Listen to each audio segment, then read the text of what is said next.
Hi guys, I'm Alexye'us Paris, a Houston-based entertainer.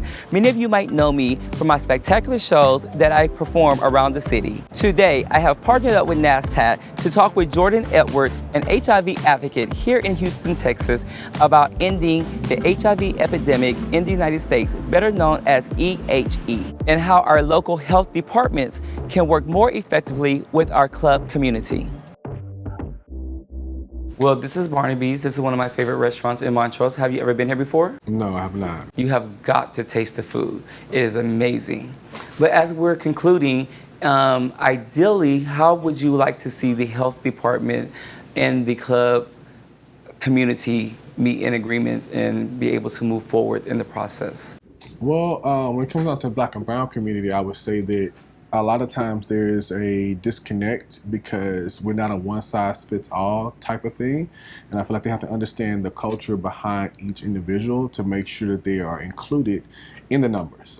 We talk about all the time about HIV being 1 out of 2 Black men having HIV in their lifespan, but understanding who the Black man is will allow them to understand how to end the HIV epidemic, as we've talked about before. That sounds so good. I'm so happy that 10 years just keep ringing bells in my ears. Yes. I mean, 10 years, it's like, it seems like it's so far, but it's so close. And I feel like we can really make that, but it's just going to take everybody being all aboard, you know?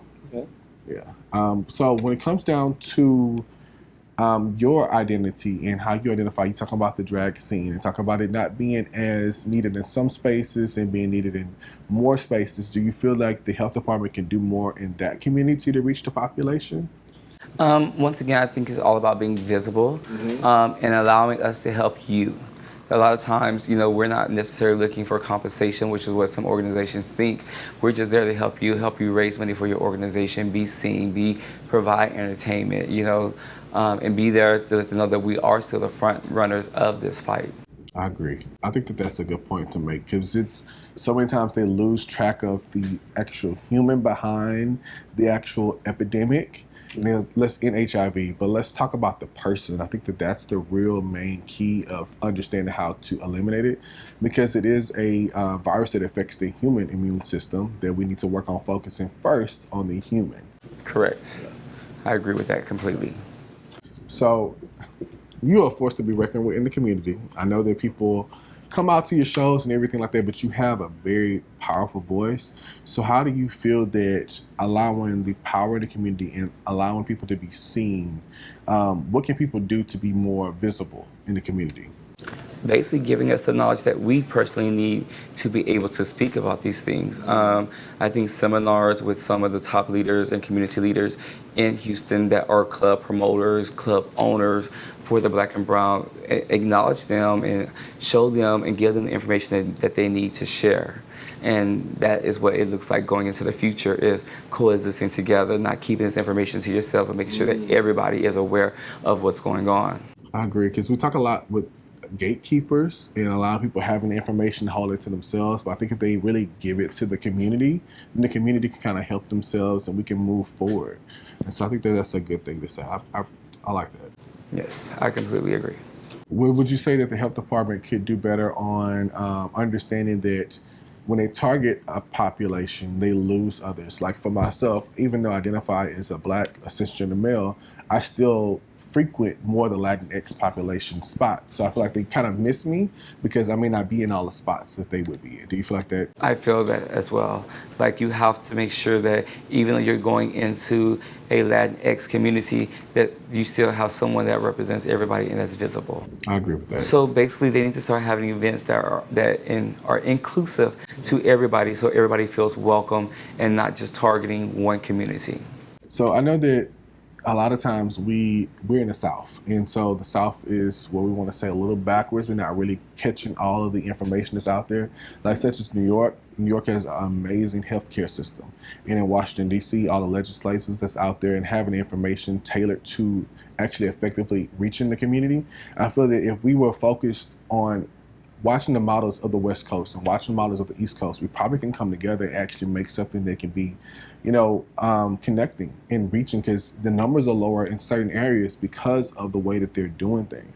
I feel like the South can look at that and not be so concerned about staying so tight in. We may be able to end the epidemic in 10 years like we hope for. I completely agree. I would say this, like in Houston, so we have what we call like the triangle area. And so Houston, Dallas, and Austin are in this triangle pyramid. And so people travel in and out of Houston, even though it's really large. The community is really small. And I think that we don't take time to understand what's actually happening in our community. And by being in the South, we're quiet. It's that same thing that we probably learned as kids, like keep it in the house. Don't talk about it outside of the house. And that's what causes us to not get the information that we need, because I'm not going to tell you about my status. I'm going to go out and have fun and I'm going to enjoy myself. And then somebody else may come to me and talk to me about it, but it's only really not really friendly about talking about our actual status, because there's so much fear because we don't take time to learn.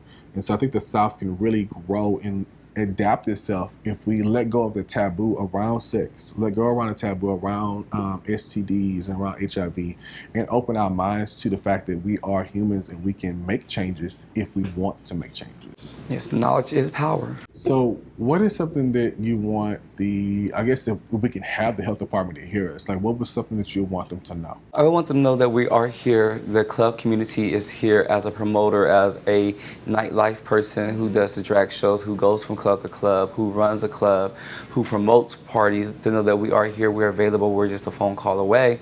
Stop being scared of us, and vice versa. We need to stop being scared of you, when you can just easily pick up the phone like, hey, I have this idea. Can we use your building? Can we set this event? Can we work together? And rather than trying to constantly move outside the community, come into the community. Montrose, people say Montrose is dying. It's really not. And one way to keep it alive is to make sure that y'all are visible just as well as we are visible. You said something about fear and that actually like being scared. I think that's a huge piece. I talked about that earlier, but it's about fear. And when they put us into a box, they then categorize us into this box. And then this is the one size fits all. This is everything that this person does. And that's not the truth. There's so many other angles to me other than this box that you put me in. And I feel that if they let go of that, we may be able to reach people. Because just because I'm Black doesn't mean that I'm going to do everything that the stereotypical ways are done. You have to think outside of the box. We've been trying to end HIV since the 1980s, and this is 2021. So we want to end it in 10 years. We have to change our ways of thinking to be able to reach the population. Okay, is there anything you feel that the community needs to know when it comes to working with the health department? Yes, I think that the health department has a bad rep based off of previous experiences with the community. They have made a lot of changes, and I think that the trust piece has always been a hard indicator for the community to not reach out for resources. And I think that you have to give somebody else another chance. We're so big in this cancel culture. I feel like if we change the directive and understand that telling the health department where they went wrong and where they went right, then they can continue to do right and stop doing wrong. So I feel like if we make that change, we can actually effectively reach the community. So just use your voice. I completely agree. Well, Jordan, thank you so much for coming and meeting with me today Thank and you. shedding I some enjoyed light on the situation and letting me be aware that there are going to be changes made within the community with the health department, and knowing that the AIDS epidemic or HIV epidemic is going to end soon. Thank you. And thank you for taking me around Montrose and showing me things. Even though I'm born and raised here, there's pieces of the history that we don't get. And I thank you for being a part of this community and using your voice to actually teach me. Even though I'm already an advocate, I think people lose the fact around that just because I'm working in this field don't mean I know everything. And I think that you have to listen to the community that's not heard as much either. Thank you.